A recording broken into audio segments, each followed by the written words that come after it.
다윗의 시 인도자를 따라 부르는 노래.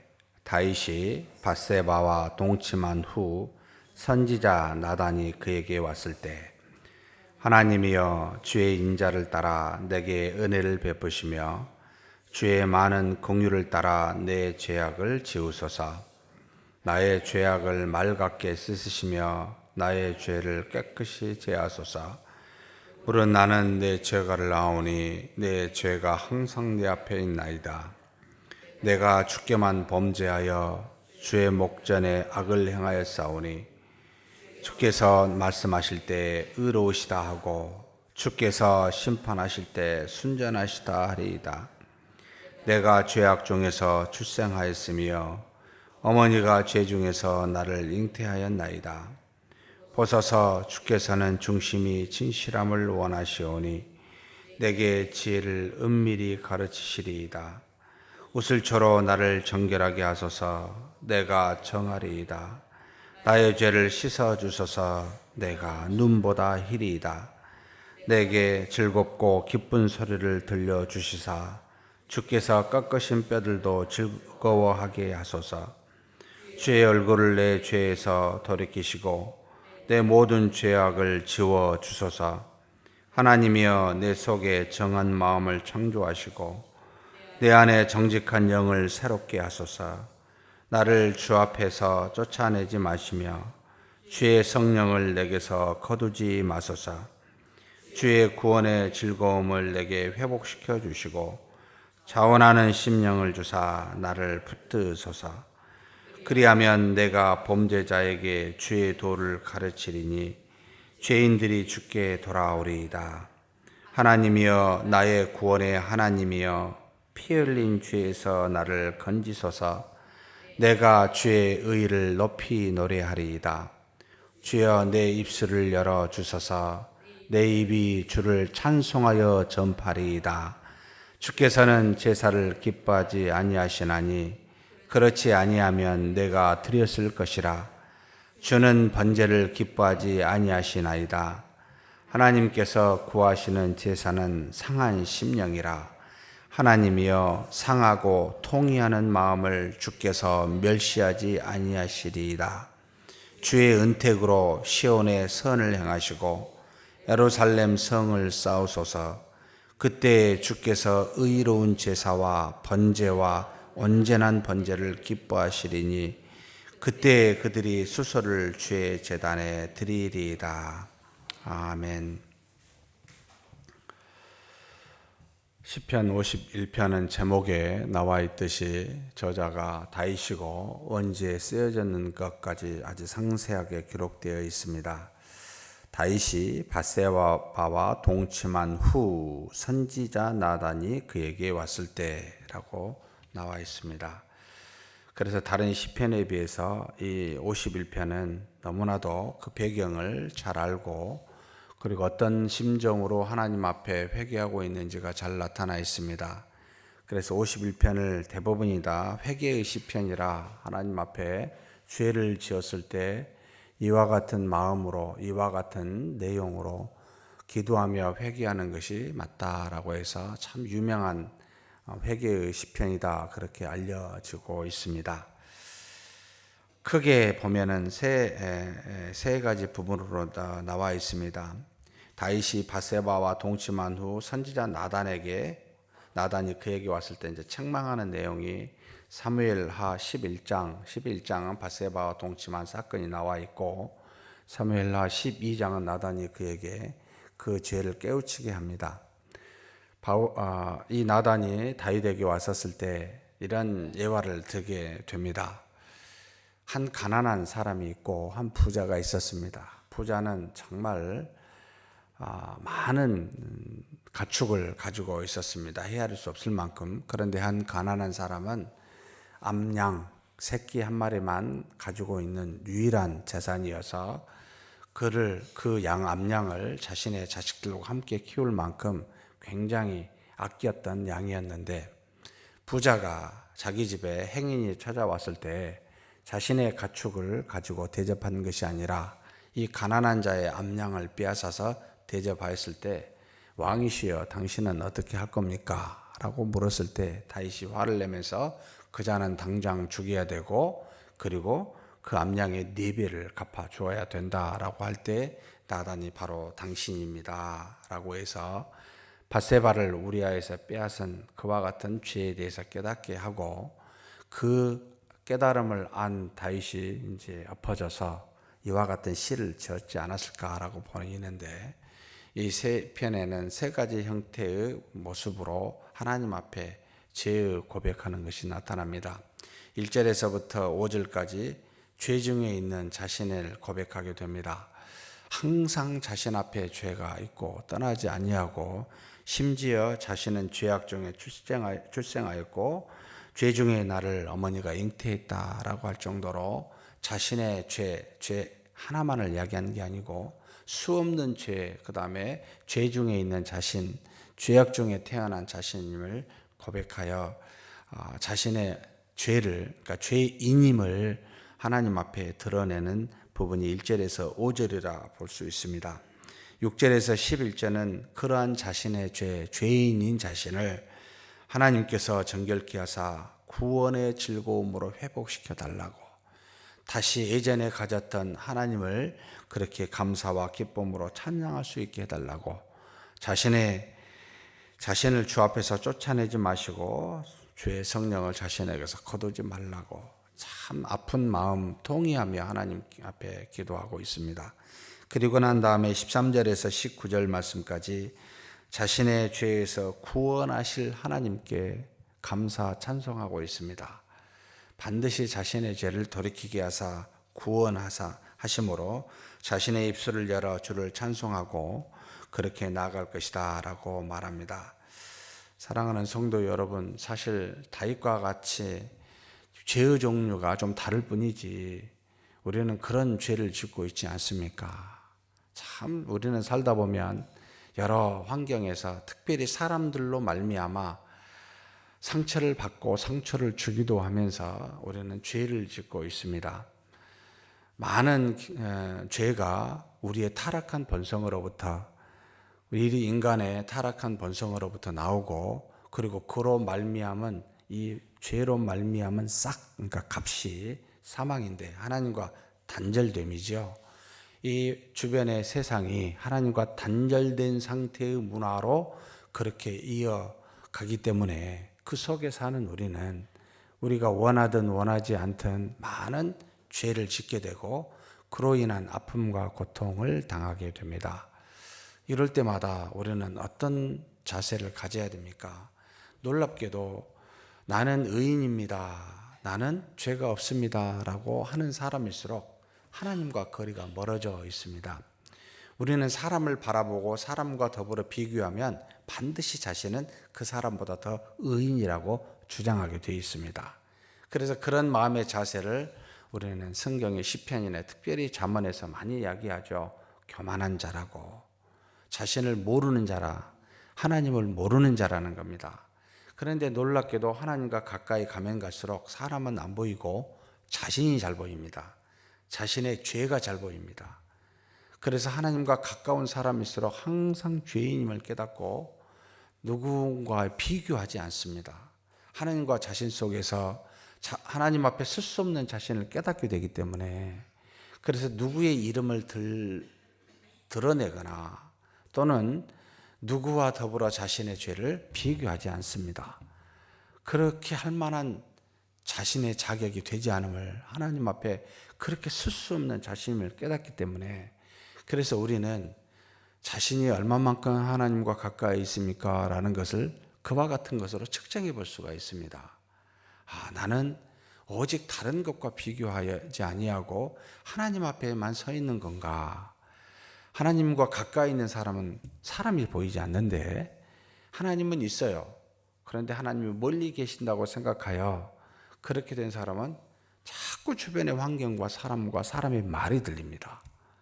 그런데 우리가 흔들리지 않는 마음이라는 건 여러분 사람의 소리가 들리지 않는다는 것이 아니고 그 소리가 들려도 나를 어떻게 영향을 주지 않는다는 건데 그것은 하나님과의 관계가 밀접할 때 가능합니다.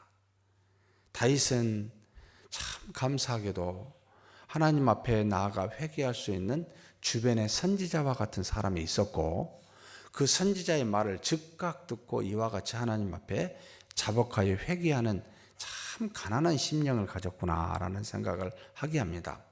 일반적으로 죄를 짓게 되면 죄는 하나님과 거리를 멀어지게 하기 때문에 우리는 숨게 됩니다. 마치 아담과 하와가 하나님의 말씀에 불순종했었을 때 어디 있느냐라고 아담아 아담아라고 찾았을 때 그 낯이 자신의 부끄러움을 아는 거죠. 죄를 짓게 되면 저절로 하나님의 낯을 피하여 하나님께 나아가지 않게 하는 특성을 우리에게 줍니다. 그런데 다윗은 놀랍게도 얼마나 하나님 앞에 늘 기도하는 사람이었으면 그 말씀을 듣고 자복해서 바로 이렇게 회개할 수 있을까라는 생각을 하게 합니다. 사랑하는 성도 여러분, 우리의 죄의 여부가 중요한 게 아니고 항상 죄 짓습니다. 제가 장담컨대 내일 또 질 겁니다. 오늘 죄를 지었다고 회개하면 내일 안 질 거라고요? 아닙니다. 저는 죄의 여부가 중요한 게 아니고 하나님과 가까이 있어 그 죄를 자복하느냐의 여부가 늘 중요해 있습니다. 성경은 늘 그걸 강조합니다. 그렇게 하면 할수록 우리는 그 빛이신 하나님 앞에서 우리의 힘으로 어찌할 수 없는 이 죄를 하나님의 그 능력으로 그 죄로부터 벗어나 일어설 수가 있기 때문에 여러분, 사람 의지하지 말라고, 사람의 말에 좌우되지 마시라고 늘 이야기합니다. 저도 얼마나 많은 소리를 들은지 모릅니다. 수많은 서울에서도 전화가 오고 아는 분한테 대전에서도 전화가 오고 여러 가지 이야기들을 듣게 됩니다. 목회에 대해서, 교회에 대해서, 또는 여러 교회의 문제들에 대해서. 그럴 때마다 참 예수님 오실 날이 얼마 안 남았구나 라는 생각을 하면서 동시에 그런 하나님, 이 세상, 이 죄악중에 있는 세상을 버리지 않고 사랑하시는 하나님이다. 이것을 다시 한번 생각하게 합니다. 내가 죄인 되었을 때 나를 사랑하셨지, 내가 회개하였을 때 사랑하신 것이 아니었습니다. 그래서 사랑하였기 때문에 내가 하나님 앞에 나아가 그 은혜에 자복하여 회개하게 되고 그 은혜로 다시 힘을 얻게 됩니다. 하나님이 예수 그리스도를 이 땅에 보내셨을 때 여러분, 우리가 한 사람이라도 예수님을 하나님의 아들이라고 스스로 나와 그분을 영접한 적이 있었습니까? 없었습니다. 그럼에도 불구하고 사랑하셨습니다. 죄악 중에 있는 우리를 사랑하셨습니다. 타락하여 썩어져 없어져 버릴 이 세상을 사랑하셨습니다. 그것 때문에 눈물을 흘리는 겁니다. 그것 때문에 우리가 하나님 앞에 무슨 죄를 지었을지라도 나아가 자복하는 겁니다. 자복해서 사랑한 것이 아니라 사랑하기 때문에 내가 자복하는 겁니다. 정말 나를 버리지 아니하시고 나를 인도하시는 분이시다. 여기도 지금 다윗이 뭐라고 말합니까? 얼마나 놀랍게 표현하고 있습니까? 내 죄가를 내가 압니다. 내 죄가 항상 내 앞에 있습니다. 내가 죄악 중에 출생하였습니다.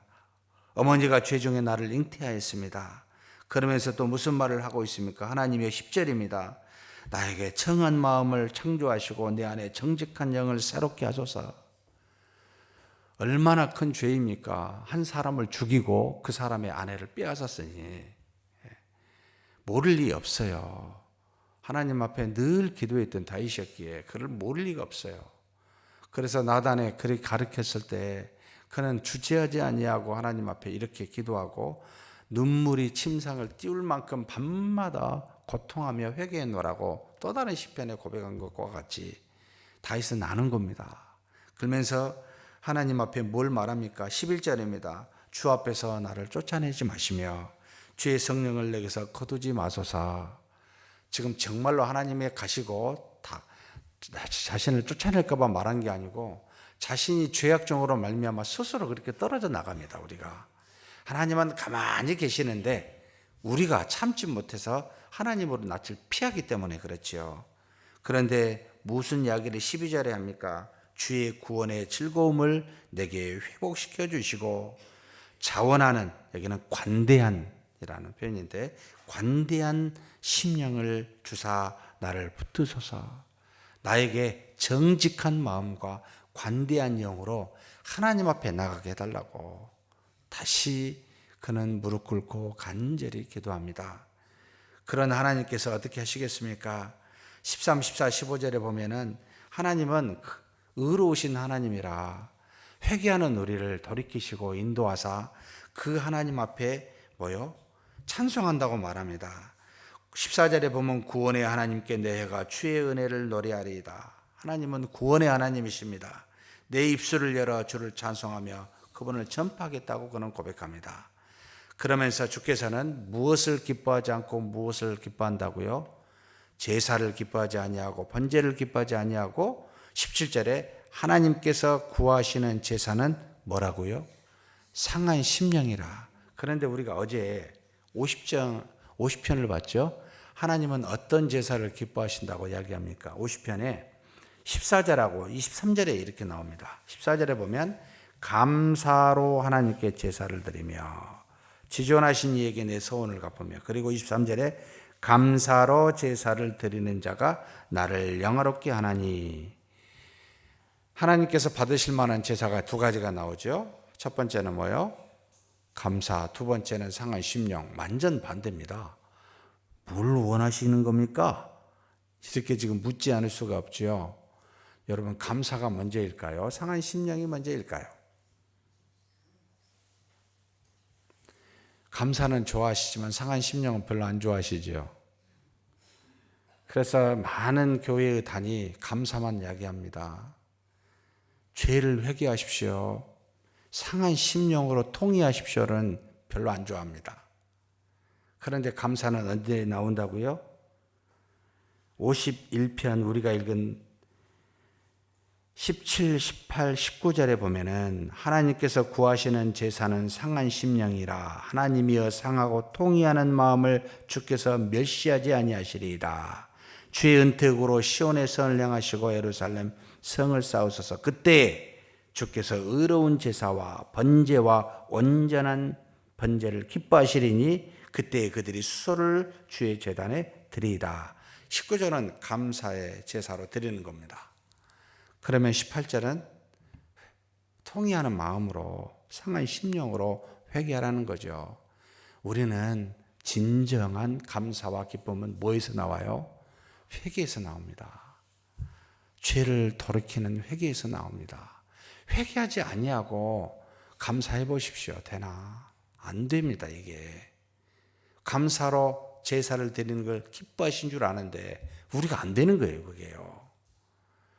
우리 자신을 돌아보아 회개하여 하나님 앞에서 온전한 우리 자신, 사랑받는 우리 자신, 그래서 감사로 하나님 앞에 제사를 드리는 저와 여러분이 되기를 주의 이름으로 축복합니다. 하나님 아버지 감사합니다. 왜 감사하냐면 죄인 되었을 때 우리가 하나님 앞에 하나님을 모르고 거부하며 그와 같이 살았을 때 하나님께서는 하나님의 아들 예수 그리스도를 이 땅에 보내사 우리로 그의 공로로 힘입어 하나님께 나아가 자녀가 되게 하시는 놀라운 은혜를 주셨기에 감사드립니다. 하나님, 이제는 하나님으로부터 구원받는 우리가 상한 심령으로 구원하신 하나님 앞에 나아가 다윗과 같이 죄를 고백하는 자 되게 하여 주옵소서. 우리 앞에 수많은 죄가 있고 우리는 죄 중에 태어난 참으로 죄인임을 고백합니다. 그럼에도 불구하고 사랑하시는 하나님 앞에 우리 죄를 아뢰어 다윗과 같이 이제는 그 죄를 온전하게 하나님께 아뢰어 회개함으로 하나님을 찬미하고 찬송하며 감사할 수 있도록 도와주시옵소서. 그래서 우리의 힘이 우리에게 있는 것이 아니라 하나님께 있음을 알고 하나님을 향하여 하나님을 붙드는 믿음에 있는 줄 알고 그 믿음으로 살아가는 자 되게 하여 주옵소서. 우리 주님 예수님의 이름으로 기도하옵나이다. 아멘.